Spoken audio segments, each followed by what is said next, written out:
starring Lee Marvin.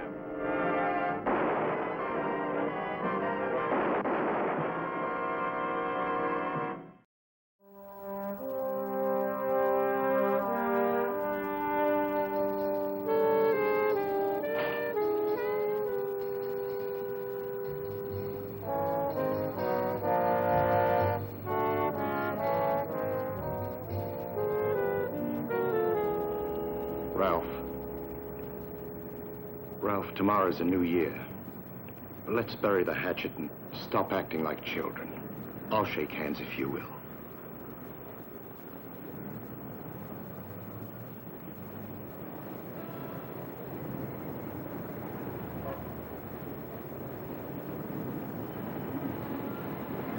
Okay. Everybody else is closed but Ralph. Wait till Novotny leaves the block. His car's down at the corner. Suppose Ralph says no again. What's the play? Little acid on his nice new suits? Well, he's got to have some kind of a lesson to bring him in line. It won't be the kind he'll talk about. You might kill him. He had a chance to buy protection. He didn't want it. There goes Novotny.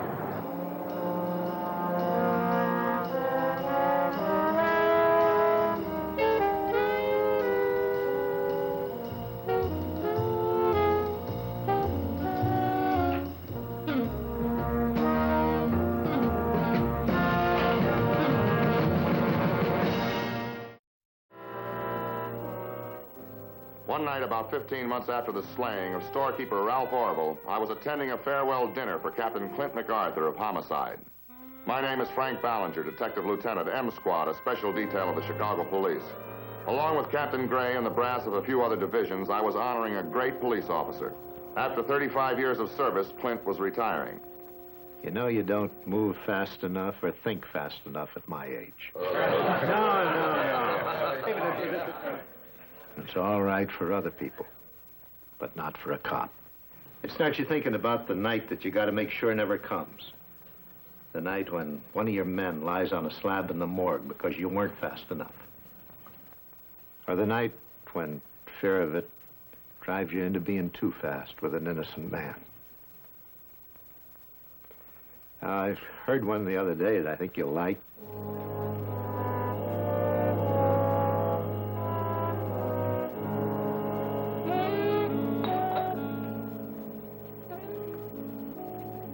How do you think it went? Fine. But something's eating him. Yeah, he's got something on his mind. Hey, you two, wait for me. Great to see you again, Mike. Drop in and see me sometime. Thanks for the party, Cap. It was swell. Well, now that you're retired, Clinton, you can relax. Don't worry, he will. Thanks, Frank. I'll try. Yeah, I've got to try. Oh, come on, Clint. A month from now, you'll be glad you're out of it. Will I? Oh, sure. Then help me. A man's going to die in the chair Tuesday night. A shopkeeper by the name of Walter Novotny. I put him there. Oh, a jury put him there, Clint, for killing a business rival. On evidence that I gathered. Oh, I know, there's where my job ended. But I missed something. Somewhere I missed something. I feel it at night. I dream about it. That man is innocent. Don't ride yourself, Clint. Nobody likes to send a man to the electric chair. Well, somehow he's gotten to me. Well, there's something in everybody that you can like. He claims that he's innocent, and you want to believe him. You have your doubts, sure. We all have. You're human, but so is a killer. Yeah, you can like the man, but your instinct tells you this man is capable of murder. Well, I don't feel that way about Novotny. I want to believe he's guilty, but I can't. The evidence says he is, but I just don't believe it. Well, how can we help you? Let Frank check back on me. I've exhausted every angle. Let me go out of the department without feeling that I've got blood on my hands. All right, Clint. How much time is left before the execution? About 48 hours.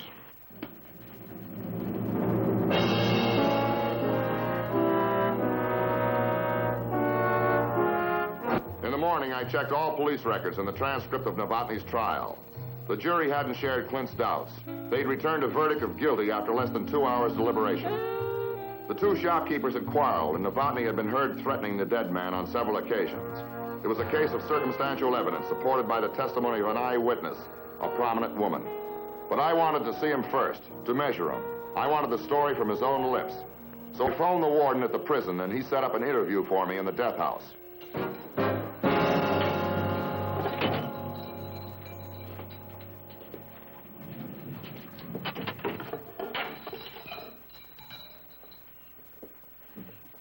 Novotny? I'm Lieutenant Ballinger of the Chicago Police. Who sent you, Captain MacArthur? Are you supposed to get the confession he couldn't get from me? He sent me down here to try to help you. Me or his own conscience? You're not being very cooperative. Well, what am I supposed to do? Die with a smile on my face? Should I admit killing a man when I didn't? Would that be cooperative? You're wasting your time. Tell the guard to take me back. Novotny, Captain MacArthur retired after 35 years of service. One of the reasons was you. Yeah, he thinks you're innocent. Then why am I here? So what he thinks doesn't change the evidence. Evidence. Don't brush that off so lightly, Novotny. You and Orville hadn't spoken to each other for 6 months prior to his murder. And by your own admission, you'd had a fist fight. Oh, yes. Fist fight. Did you ever see a fight between two middle-aged shopkeepers, Lieutenant? Two men who spent their lives indoors, never getting any sun or exercise. Oh, sure, some fight. Why did you start the fight? He was trying to cut me out. That store was all I ever had. I don't know, when he first opened, he was just selling suits. I thought our businesses would help each other. But then he started to stock shirts, ties, things that I sold. And that wasn't fair. But would I kill him for that? A jury of 12 men thought you did.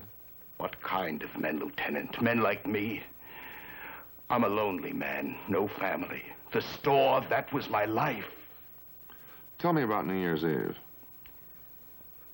People getting ready for fun, and I was alone. That's why I offered to shake hands, Mr. Ballinger. I didn't want an enemy. I needed a friend. Two men were standing across the street by a car. They might have seen it. They didn't come forward. No. A reputable woman, a woman who didn't even know you, stated that she saw you strike Orville, then follow him into the store, come running out and get in your car and drive away. That's not true. She identified you in court under oath. God, take me out of here.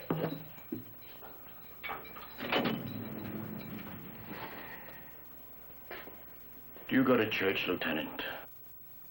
Not as often as I should. The next time you do, say a prayer for Mrs. John Cabot Warren.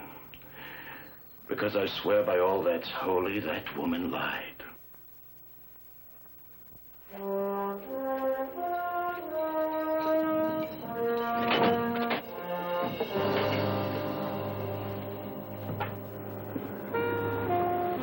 It was evening when I got back to town. The Warren apartment was not far from a university campus. The doctor was a scientist and a prominent educator, I'd learned. And his wife was devoted to him. I don't know what more I can tell you, Lieutenant. I seem to be answering the same questions over and over again. I said everything I had to say in court. We never can be too sure in a capital offense, Mrs. Warren. I always regarded the decision of a jury as final. Well, it usually is, barring new evidence. What new evidence? Not allowed to discuss that until I've checked it out. But I can tell you this. It's in direct conflict with your testimony.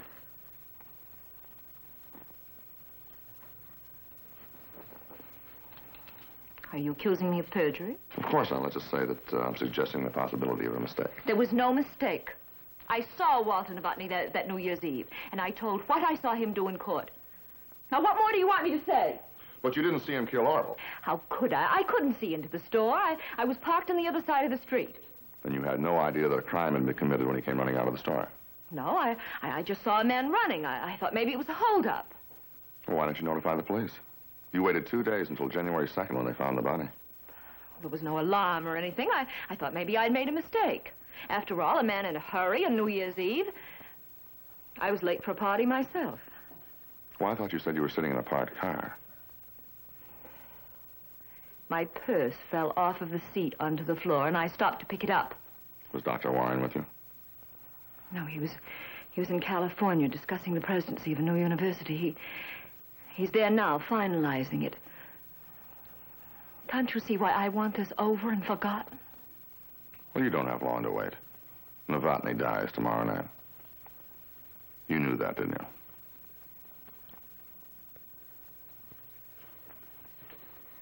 What's the matter, Mrs. Warren? I thought you said you wanted this over and forgotten. Well, I did for my husband's sake. I didn't mean that I wanted the man dead. Well, what do you want him to do?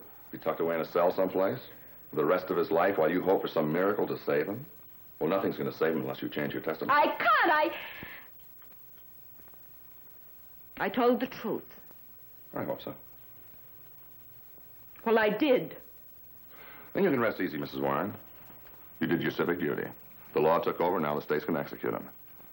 But if you lied, I hope you can live with it. Because you will have killed Novotny as certainly as if you pulled the switch with your own hand. Good night, Mrs. Warren.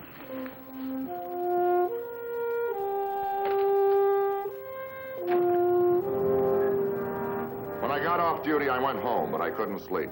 At 2 a.m., I got up and drove over to Bristol Avenue, where Novotny used to have his store. Ralph's store was taken over by a relative and was still in business. A new tenant had rented Novotny's for a music shop. There was nothing to restrict the view from across the street. It was in keeping with Mrs. Warren's testimony.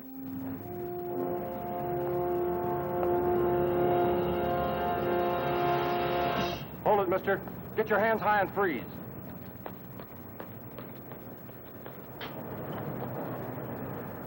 Gun, huh? Here's something to go with it. Gee, Lieutenant, I'm sorry. What outfit do you work for? Pelton's Protective Police? Were you on duty the night that Orville was killed? Yes, sir, but I didn't see anything. Well, I didn't discover the body for 2 days, yet the door was unlocked. I thought you men were supposed to check the locks twice on every turn. Well, I explained that to Homicide, Lieutenant. Ralph Orville never took our service. Did Novotny? No, sir. Let me just tell you one thing. Never stick a gun in a man's back, because he knows anything about judo, he's liable to take it away from you. Yes, sir. Pelton was out of town, and Joey Devon, the salesman, was running the business. He hadn't been screened by the police because he wasn't a patrolman. You'll have to see Pelton about that. Nobody can walk in here and make us show our books. I simply asked you how many customers you were protecting. Well, I don't know. I'm just a salesman. Mr. Devon, haven't we met somewhere before? I don't think so. I'm pretty good on faces. Well, I'm only in Chicago 3 years. Always in the selling game. 8, 9 years ago. What? We met somewhere. 8 years ago, I was in Kansas City. I wasn't. What are you driving at? Well, you know how it is. You see a face, then you try to tie it to a name, and then where you met that face. Well, unless you were in Kansas City. Oh, it doesn't mean anything. Look, thank you very much for the information about Mr. Pelton.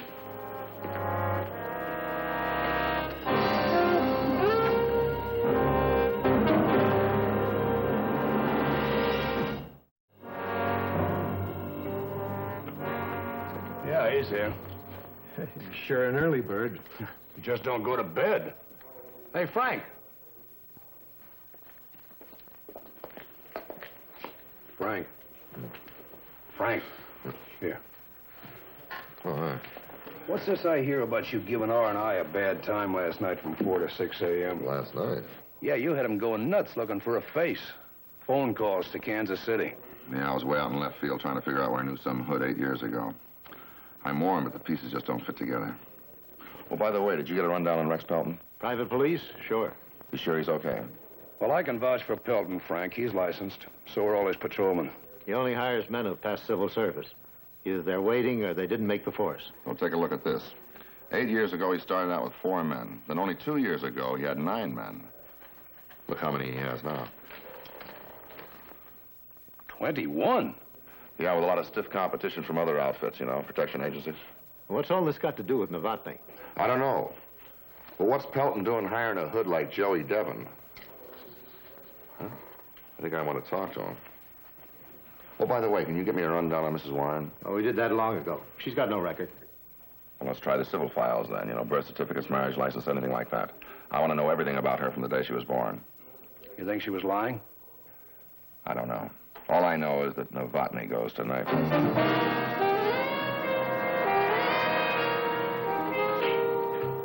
I set up a fast check on the Pelton Agency's customers. The merchants we talked to were frightened men. Most of them praised Pelton's policeman with a scared look. But 2 of them told the truth. Joey Devon was the man who was pressuring them, demanding more than the regular fee. Those who didn't buy this service had been beaten or had their merchandise damaged. Devon was a man who created fear. Some salesman. He's stealing twice as much as his boss Pelton is making. More. He doesn't have to pay salaries or commissions. So Pelton gets lazy, the salesman takes over. Does all this relate to the Novotny case? I don't know, it might. You see, Devon was drumming up business at the time, putting pressure on small store owners. Well, Novotny never complained about Pelton's service. Just didn't take it. Yeah. Well, there's nothing much here on Mrs. Warren. The woman's clear. 1 traffic ticket 5 years ago for driving without a license. Without a license. Hey, what license? This marriage license. Place of birth, yeah. Lisa Warren, born Lisa Harris, January 27, 1924, Waterloo, Iowa. Wait a second. Yeah. Joey Devereaux, born November 16, 1922, Waterloo, Iowa.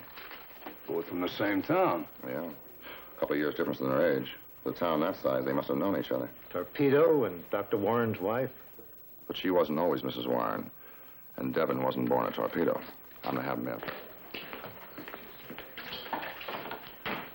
Lisa Harris.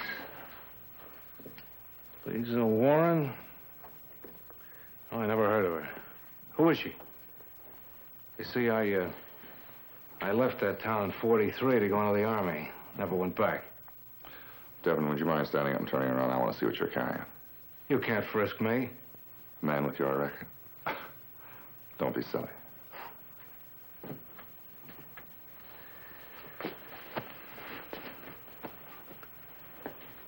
What's with this Warren woman? Well, she identified some man that wouldn't buy your protection service. Who's that? Novotny? Oh, him. Yeah, he was in Fred Snade's district. I didn't contact him. Oh, where's Snade? Dead? All I know is he walked out on us. Without any salary or commission, huh? Get your hat and coat. Let's go downtown and talk about that. Okay. Turn around. Get your hands up. Come on. Go ask for it, copper. You ask real hard. Get over there. Door to the cellar. Come on.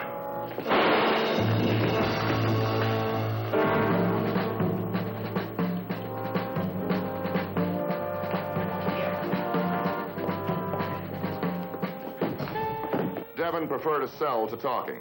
He swore we'd never get anything out of him.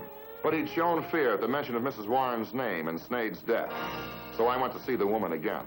I mean, what are you trying to do? Torture me? I told you I don't know this man you arrested. Now, what do you want me to do? Just satisfy me on one point. All right, anything you wish, but stop this hounding. I want you to face Novotny and tell me that he was the man that you saw run into Ralph's store that New Year's Eve. I testified No, look in that his face and tell me that. Why don't you leave me alone? It'll only take a couple of hours. Suppose it was your husband. My husband? What's my husband got to do with this? My husband's an important man, and you're trying to hurt him because of a nobody, a man that doesn't have anything. Except a life until 11 o'clock tonight. Come with me. Unless you're afraid. No, I'm not afraid. But I won't go with you, and you can't make me. No, I can't. But I can make you a promise, Mrs. Warren.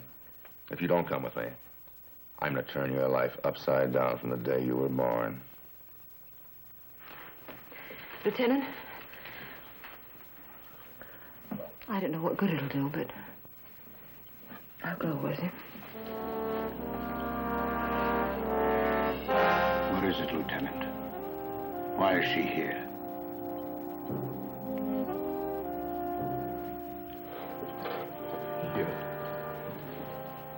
You're going to tell him it was a mistake. Aren't you, Mrs. Warren? That's why, isn't it? Mrs. Warren? No. Look at me. Make her look at me. What are you afraid of? He's behind that wire. I am not afraid. He's the man I saw that night. No. Take me away from here, please. I did what you asked. Now take me away. Did you think you could go through with this? Have you ever really convinced yourself that this man has to die?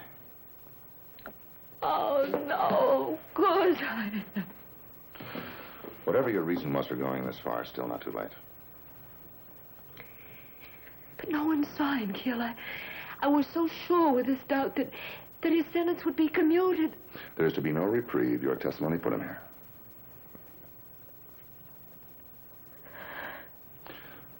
Which charge do you want to face, Mrs. Warren? Perjury or accessory to murder?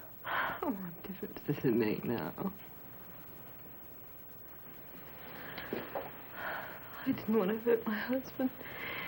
I didn't want to hurt him. You didn't want what to hurt your husband? Knowing about me. Such a long time ago. And I was in high school, and I was Joe Devereaux's girl, and we went to a party, and it happened one night, and we were drinking, and on the way home, Joe stole a car. I was young and foolish and stupid. We were on our way to a roadhouse in Midvale, and I wanted to drive. It was a dark country road, and I didn't see the man walking. I didn't see him. I hit him. Did you kill him? No. The paper said he'd never walk again. So you just left him in the road? Yeah. But I was so frightened. I was only 17. You're not 17 now. No, but I've sent him money whenever I could. It seems there's always somebody that you have to help. This time it was your husband. Yeah. Joe told me that he'd send a letter to the Waterloo police if I didn't help him. So he made you lie about seeing Novotny that night? Yeah. I love my husband, and I didn't want him to know about me. Joe told me that he'd lose his position, and no other university would ever touch him, and I didn't want that to happen.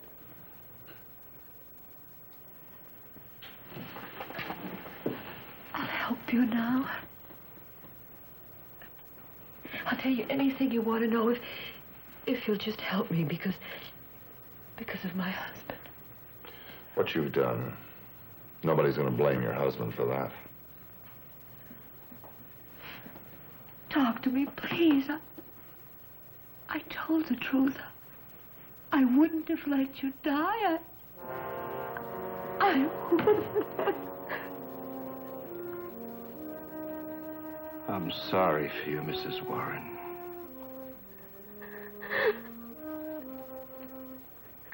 I'm really sorry for you.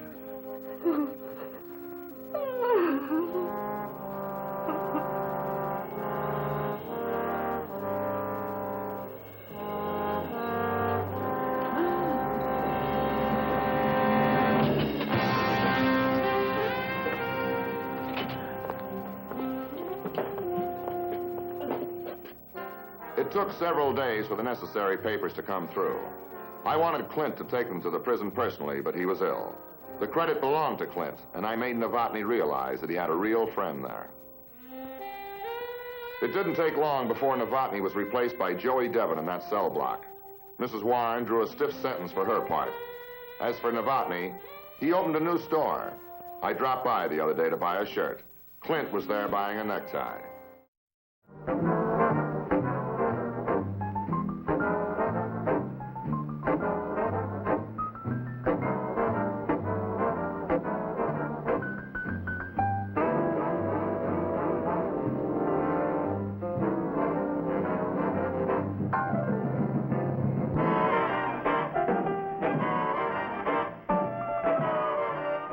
Squad.